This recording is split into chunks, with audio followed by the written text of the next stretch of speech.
નમસ્કાર દર્શક મિત્રો, સત્યમેવ જયતે લાઈવ ન્યૂઝમાં આપનું સ્વાગત છે। ગાંધીનગરના મહાત્મા મંદિર ખાતે શહેરી વિકાસ અને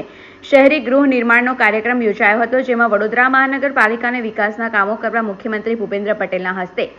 172 કરોડનો ચેક અર્પણ કરવામાં આવ્યો હતો। મહાનગરપાલિકા અને નગરપાલિકાઓના સર્વાંગી વિકાસ માટે ગ્રાન્ટની ફાળવણી કરવા યોજાયેલ કાર્યક્રમમાં વડોદરા મહાનગરપાલિકાને ફાળવવામાં આવેલી આ ગ્રાન્ટથી શહેરના વિકાસલક્ષી કાર્યોને ગતિ મળશે। આજના કાર્યક્રમમાં વડોદરા મહાનગરપાલિકામાંથી વડોદરાના પ્રથમ નાગરિક Pinkiben Soni, municipal commissioner Dilip Rana, deputy mayor Chirag Barot, પક્ષના નેતા મનોજભાઈ શાહ, દંડક શૈલેષ પાટીલ સાથે સ્થાયી સમિતિના અધ્યક્ષ ડોક્ટર શીતલ મિસ્ત્રી અને સ્થાયી સમિતિના તમામ સભ્યો આ કાર્યક્રમમાં ઉપસ્થિત રહ્યા હતા। સ્વર્ણિમ જયંતિ મુખ્યમંત્રી શહેરી વિકાસ યોજના અંતર્ગત વડોદરા શહેરમાં વિવિધ વિકાસલક્ષી કામો માટે 326 કરોડના ડીપીઆર રજૂ કરવામાં આવ્યા હતા। એની સામે પ્રથમ તબક્કામાં 211 કરોડ જેટલી ગ્રાન્ટ ફાળવવામાં આવી હતી। આજે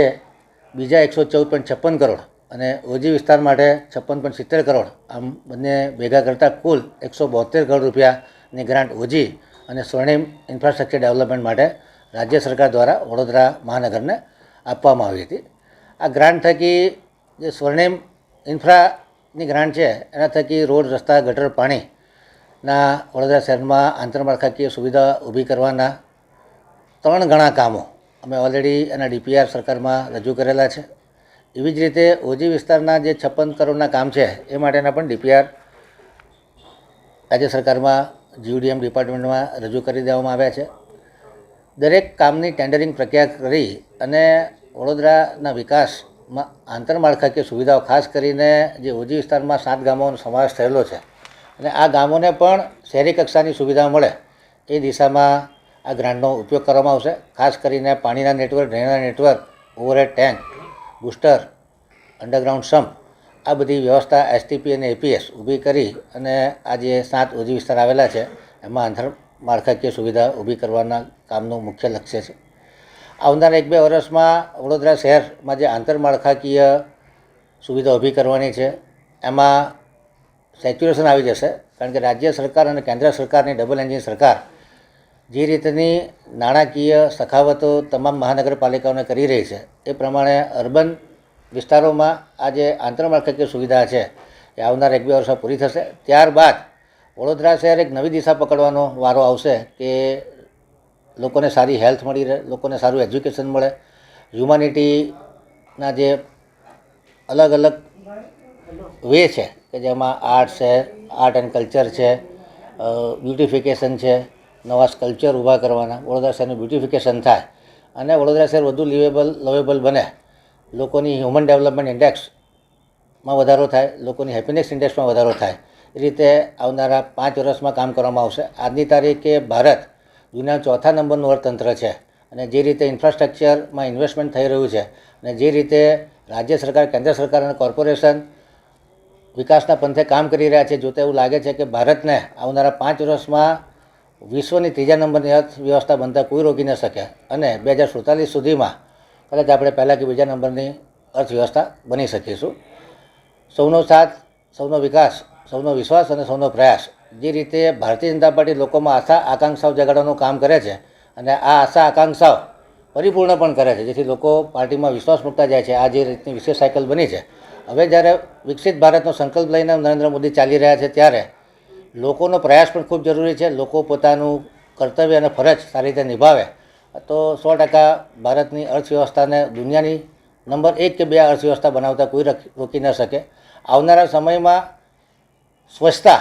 કે જે આપણે કદી કરતા હતા, એના બદલે દર રવિવારે મોટા સ્થળો પર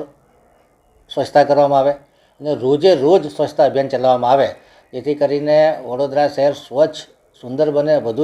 લવેબલ બને અને લોકોને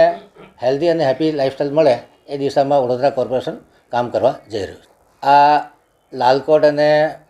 જે ન્યાય મંદિર છે, આ બંને કહેવાય કે સયાજીરાવ ગાયકવાડની દેન છે, બંને હેરિટેજ ઇમારતો છે। લાલકોટના રિનોવેશન માટે જે વ્યવસાય વેરાની ગ્રાન્ટ છે એમાં 3 કરોડનું ફંડ મૂકવામાં આવેલું છે, જેથી કરીને એનું એક્સટિરિયર, ઇન્ટિરિયર અને ઇલેક્ટ્રિફિકેશન કરી શકાય। ત્યારબાદ એનો જે ફાઇનલ ઓપ આપવાનો છે કે જેમાં વડોદરાના જે યુગ પુરુષો કહી શકાય, અમરસિંહ અરવિંદો છે, રવિ વર્મા છે, મહારાજા સયાજીરાવ ગાયકવાડ છે, એ લોકો જે વિકાસના કામ કર્યા અને એમના જીવનમાં શું શું એમણે કર્યું છે એ તમામ વસ્તુઓ આપણે આ જગ્યાએ પ્રદર્શિત કરી શકીશું. આર્ટ સેન્ટર બનાવી શકીશું, મ્યુઝિયમ બનાવી શકીશું.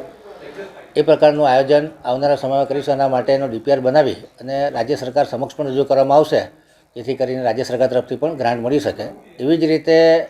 જે ન્યાય મંદિર છે એને પણ 2 થી 3 ફેઝમાં, કે પહેલાં એક્સટિરિયરનું રિપેર થાય, આર્કિયોલોજીકલ એની વેલ્યુ જળવાય એ રીતે ઇન્ટિરિયર ડેવલપ થાય અને ત્યારબાદ એને ફાઇનલ ઓપ આપી અને એનો જે અંદરનો ભાગ છે એનો સારામાં સારો ઉપયોગ વડોદરા શહેરની જનતા કરી શકે અને વડોદરા શહેરનું ગૌરવ વધે અને વડોદરા શહેરની સંસ્કૃતિ જે વર્ષોથી સયાજીરાવ ગાયકવાડની દેન છે એ લોકો વચ્ચે જીવંત રહે એ દિશામાં પ્રયત્ન કરવામાં આવશે. આનો લગભગ 80 કરોડ રૂપિયા જેટલો ખર્ચો છે. એવી જ રીતે વડોદરા શહેરમાં ગોલ્ડન જ્યુબિલી ખાતે આર્ટિઝન સેન્ટર, કે જેથી કરીને વડોદરા શહેર જિલ્લા અને આસપાસના જિલ્લાઓના લોકો પોતાની હસ્તકળાને વિકસાવી શકે, ત્યાં ટ્રેનિંગ પણ થઈ શકે, લોકો પોતાના જે આર્ટિકલ બનાવે છે એનું પણ પ્રદર્શન થઈ શકે, ત્યાં એમ્ફી થિયેટર પણ હોય, કોન્ફરન્સ હોલ પણ હોય, લોકોને રહેવા માટેની સુવિધા પણ હોય, એ પ્રમાણેનું આયોજન પણ કરવામાં આવી રહ્યું છે. એટલે આના તમામ DPR તૈયાર કરી અને રાજ્ય સરકાર તરફ રજૂ કરવામાં આવશે, જેથી કરીને રાજ્ય સરકાર આપણને નાણાકીય સહાય કરે તો વહેલી તકે આ વસ્તુઓનું ડેવલપમેન્ટ. સેકોન કંપની દ્વારા વિશ્વામિત્રીનો સર્વે થયો છે અને ફેઝ 1માં વિશ્વામિત્રીમાં જે ફ્લડિંગ આવે છે એના રોકવા માટેના જે મેજર્સ સેકોન કંપનીએ આપણને બતાડ્યા છે, કે જેમાં ઓલ્ટરનેટ ચેનલ બનાવી અને વડોદરા શહેરમાં પાણી આવ્યા વગર વિશ્વામિત્રીમાં ફ્લડિંગ ન આવે અને વડોદરાની શહેરની જનતા વધુ સુરક્ષિત રહે. ખાસ કરીને ફ્લડિંગના ટાઈમે જ્યારે બ્રિસ્ક રેનિંગ થતું હોય છે તે ઘડીએ આજુબાજુમાંથી પાણી છોડતા ઘણી વખત વિશ્વામિત્રીમાં પૂર આવતા હોય છે અને લો લાઇંગ એરિયાના લોકોને શિફ્ટ કરવાની જરૂર પડતી હોય છે અને આખું વડોદરા પૂરગ્રસ્ત બનતું હોય છે. આને રોકવા માટે એના જે સજેશનો છે એ વહેલી તકે એનો અમલ કરવામાં આવશે અને ખાસ કરીને એના માટે NGTએ જે ગાઈડલાઈન આપી છે એ આજે ગાંધીનગર ખાતે આદરણીય મુખ્યમંત્રી ભાઈ શ્રી ભૂપેન્દ્રભાઈ દ્વારા વડોદરા શહેરના વિકાસના કામો માટે 172 કરોડની ફાળવણી કરવામાં આવી છે. ભારતીય જનતા પાર્ટીની સરકાર જે પહેલેથી જ શહેરનો વિકાસ હોય કે લોકકલ્યાણને કેન્દ્રમાં રાખી અને કામ કરતી સરકાર છે, ત્યારે સતત વિકાસ જે આપણે જોઈ શકીએ છીએ કે ગત અઠવાડિયે લગભગ 10 દિવસ પહેલાં જ્યારે આદરણીય મુખ્યમંત્રી શ્રી વડોદરાના મહેમાન બન્યા હતા ત્યારે લગભગ 722 કરોડના કામોના લોકાર્પણ અને ખાતમુહૂર્ત એમના શુભ હસ્તે કરવામાં આવ્યા. અને સાથે સાથે હમણાં 4 દિવસ પહેલાં આપણા ગૃહ રાજ્યમંત્રી એવા શ્રી હર્ષભાઈ સંઘવી પણ વડોદરાના મહેમાન બન્યા અને ત્યારે તેમના હસ્તે આપણે લગભગ 657 જેટલા આવાસોના લોકાર્પણ માટેના ડ્રોનું પણ કામગીરી કરવામાં આવી. અને કહી શકાય કે ભારતીય જનતા પાર્ટીની સરકાર છે ત્યારથી સતત અવિરત કંઈક ને કંઈક વિકાસની દિશામાં ગતિ અને લોકકલ્યાણને કેન્દ્રમાં રાખી અને કામગીરી થતી હોય છે. ત્યારે આજે આદરણીય મુખ્યમંત્રી શ્રી દ્વારા લગભગ 2047 કરોડ જેટલા અલગ અલગ ચેકો નગરપાલિકાઓ અને મહાનગરપાલિકાઓને વિકાસના કામો માટેની ગતિ આપવા માટે અર્પણ કરવામાં આવ્યા, જેમાં વડોદરા શહેરે પણ 172 કરોડના ચેકને અર્પણ કરવામાં વડોદરા શહેરને પણ આવ્યો હતો. આદરણીય વડાપ્રધાન ભાઈ શ્રી નરેન્દ્રભાઈ મોદીજી અને આદરણીય મુખ્યમંત્રી ભાઈ શ્રી ભૂપેન્દ્રભાઈ પટેલજીની આ ડબલ એન્જિનની સરકારને ખરેખર હું એમનો આભાર માનું છું અને વડોદરા શહેર વિકાસની એક નવી જ ગતિ પકડશે અને આગળ પણ આવા જ વિકાસના કામો કરતા રહીશું અને લોકકલ્યાણ અને વડોદરાના વિકાસને ગતિ આપવાના કામમાં અમે સૌ સાથે કામગીરી કરતા રહીશું. અને સૌ વડોદરાવાસીઓને પણ હું શુભેચ્છા આપું છું કે આદરણીય મુખ્યમંત્રીશ્રીએ જે આપણને ચેક અર્પણ કર્યો છે એમાંથી આપણે વડોદરા શહેરમાં વિકાસને અલગ ગતિ. અત્યારે જે 172 કરોડ આપ્યા છે વિકાસના કામો માટે, 172 કરોડનું જે આપણને આજે ચેક અર્પણ કરવામાં આવ્યો છે, હવે અમે આગળ એમાં કયા વિકાસના કામોને પ્રાધાન્ય આપ્યું છે, કેવી રીતે કરવું છે